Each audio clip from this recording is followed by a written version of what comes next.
When Nina Allender received a visit from Alice Paul in early 1913, she could hardly imagine that her creative talent would make a vital contribution to the 72-year struggle for women's suffrage in the U.S. Alice Paul, the leader of a militant faction of the movement for voting rights, called on Nina and her mother, both federal employees of the Treasury and Interior Departments, to donate money and time to the national campaign.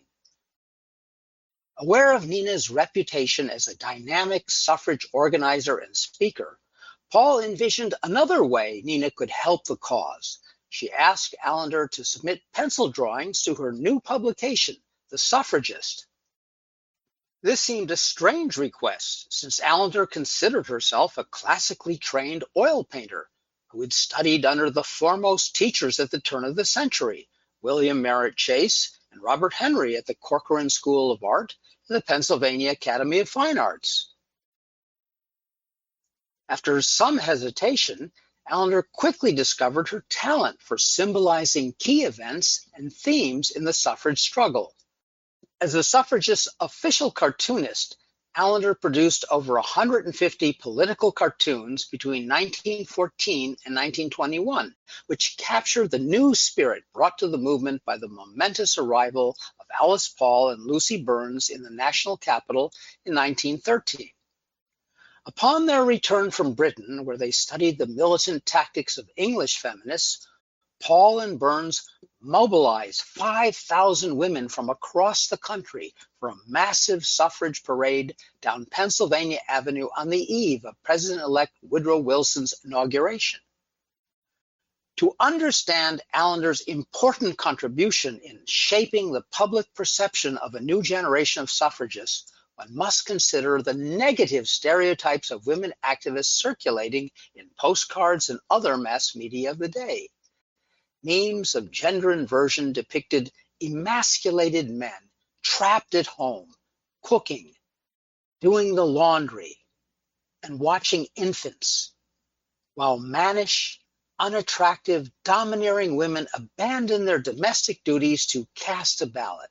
The meme of a cat wearing a woman's hat and the purple, white, and green colors of the Women's Party in England ridicules women's attempt to enter political life, suggesting that extending voting rights to females would be as absurd as allowing the privilege to a feline. To counter these negative images, Allender created an American feminine avatar as iconic as Charles Dana Gibson's eponymous Gibson Girl, familiar to every reader of early 20th century magazines and newspapers. Just as the Gibson Girl had popularized a new ideal of feminine beauty, the Allender Girl rebranded the suffragist stereotypes as youthful, energetic, and stylishly modern.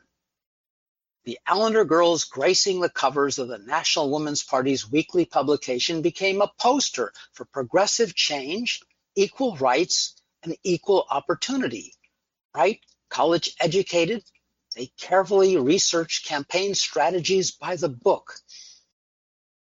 In one of her first cartoons, a slim, lithe activist hawks copies of The Suffragist on a street corner, recalling Allender's own experience as an outstanding public speaker and suffrage campaigner.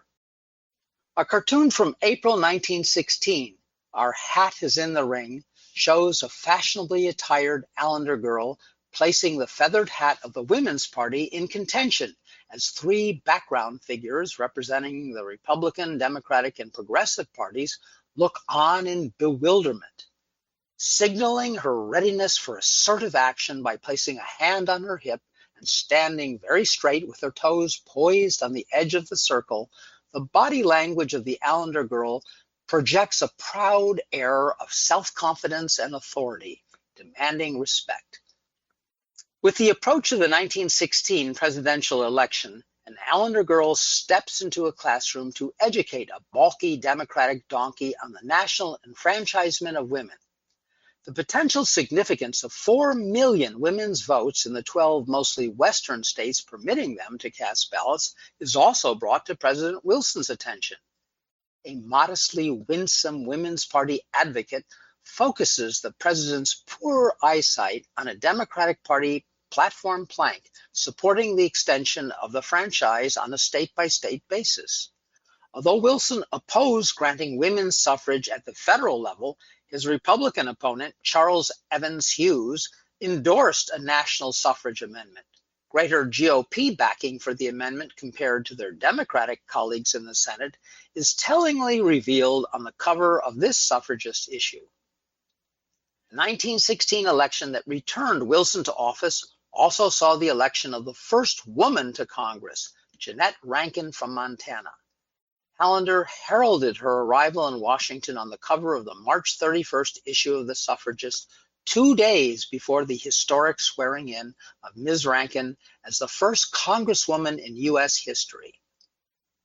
The artist entitled her cartoon, "Come to Mother," when Miss Rankin came to Congress, investing her heroine with the vibrant image of a modern, emancipated woman determined to defend her civil rights by moving into the political sphere. A tireless lobbyist for women's suffrage, Rankin extends her arms to the outstretched, imploring hands of a small girl symbolizing the still pending Susan B. Anthony Voting Rights Amendment. In the background, two matronly onlookers comment, "That child needs a woman to look after her." The child to be looked after was the tabled Anthony Amendment. A modern portrait of Congresswoman Rankin, commissioned by the House of Representatives in 2004, portrays her solitary figure poised in the cool-tone corridor adjacent to the House chamber. Striving for accuracy, artist Sharon Sprung studied photographs and descriptions of Rankin's Congressional debut down to the details of the dress and hat she wore on that historic day. Sprung's portrait succeeds in capturing the subject's extraordinary self-possession as she calmly holds up a Washington Post headline of her swearing in. No sooner than Rankin was sworn in on April 2nd, 1917, she introduced her very first bill, a joint resolution guaranteeing women's suffrage. That very same evening, however, President Woodrow Wilson called a joint session of Congress to declare war on Germany to make the world safe for democracy. To fight for the passage of the Anthony Amendment in the midst of a world war, Rankin summoned all her rhetorical skills in committee and on the floor. Speaking on behalf of 26 million disenfranchised female citizens, in January 1918, she challenged her male colleagues in the House to explain how the same Congress that voted for war to make the world safe for democracy refuses to give this small measure of democracy to the women of our country. With the nation at war, the National Party, founded by Alice Paul, faced its greatest challenge in 1917. Allender's weekly cartoons grew more powerful as she recorded attacks on the silent sentinels picketing the White House to protest President Wilson's refusal to endorse national suffrage. A picket on the 4th of July is surrounded by a terrifying crowd tearing up her banner. After angry mobs attacked the protesters as unpatriotic trespassers, Allender depicted a sailor knocking an iron-jawed angel to the ground while the police stood by, refusing to intervene. With similar steadfast determination, another Allender girl coolly confronts President Wilson with the hypocrisy of his own lofty rhetoric. "We will fight for the things we have always carried nearest our hearts, for democracy, for the right of those who submit to authority to have a voice in their own governments." Could the president be insulted with his own words, the artist's caption asks? Apparently so. Wilson's displeasure with the banners led to administrative action against the pickets. Lucy Burns was arrested on June 22nd for carrying the same quote from Wilson outside the White House. Between June and November 1917, over 200 protesters were charged with obstructing sidewalk traffic and jailed at first in the district and then by October in the grim confines of the Occoquan workhouse in Virginia. Some of the picketers braving arrest had their heads and backs smashed against the iron beds of the workhouse. Adhering to former teacher Robert Henry's maxim that art be akin to journalism, Allender created a haunting image of the imprisoned protesters enduring the harsh, unsanitary conditions of the workhouse. Their incarceration inspired one of the artist's most memorable cartoons, the spirit from Occoquan. Marching at the head of soldiers with a tattered banner, an anguished but unbowed young woman carries on the fight for equality, bearing the National Party's mantra, "Democracy begins at home."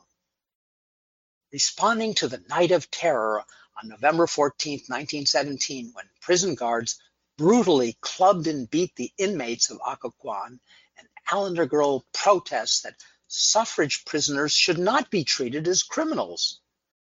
To ask freedom for women is not a crime. Looking at this photograph of Lucy Burns and another jailed suffragist, one can imagine the stress position of Burns' arms, handcuffed above her head overnight in her cell. Refusing to eat the rotten, worm-infested prison food any longer, Burns went on a hunger strike in October and November, joined by Alice Paul and some of the other women. Placed in solitary confinement, they were force-fed by doctors through tubes jammed down their throats. The extreme cruelty and torture inflicted on the inmates of Occoquan, who declared themselves political prisoners, motivated Allender's most scathing political cartoon, indicting not only American justice, but the whole double standard of equal work, unequal wages, and denial of political rights. Offering flowers to a bound and gagged woman, Uncle Sam utters an empty compliment. "You are our inspiration. You give us our soldiers. You conserve our food. You work in our munitions factories. You serve our sick and wounded. Accept this bouquet." The fine print inscribed on the woman's binding sheets tells Uncle Sam to kindly keep his flowers. When news reports spread the story of the protesters' treatment, under public pressure, federal authorities agreed at the end of November 1917 to release all the imprisoned suffragists. After reviewing their case in early 1918, the District Court of Appeals ruled that the women had been illegally arrested, convicted, and incarcerated. Appalled to learn that jailed suffragists were force-fed, President Wilson finally decided to change his lukewarm position toward women's suffrage and gave his full support for a national amendment. In a speech to Congress on September 30th, 1918, Wilson urged the Senate to repay American women's contributions to the war effort by passing the Anthony Amendment. Despite Wilson's pleas to admit the nation's women to a partnership of privilege and right, on the following day, the Senate defeated the amendment by 2 votes. With the President, the House, the press, and the public now won over to the suffragist side, Allender's cartoon of March 1918 took aim at the last remaining pin, the Senate, as her activists bowled for the needed votes. Switching from a sport to a military metaphor, the last trench, a helmeted Allender girl charges a cowed senator whose feeble hand meekly holds up a bill marked 2 votes. Courting those last votes, an attractive palmist uses all her feminine charm to read the fortune of a grumpy, obstinate senator. Beware, a woman will cross your path in November. Swayed by the vital contribution of American women to the war effort, Congress finally passed the Susan B. Anthony Voting Rights Amendment on June 4, 1919. Following its ratification by 36 states, the 19th Amendment was signed into law on August 26, 1920. Celebrating the euphoric moment, Allender placed a swirling victory banner in the outstretched hands of her signature symbolic figure. Through the power of her graphic art, with its humor, biting satire, and irony, Allender helped change the public's perception of suffragists by portraying a new generation of women determined to fight for their just rights. Shout, shout, up with your song, cry with the wind for the dawn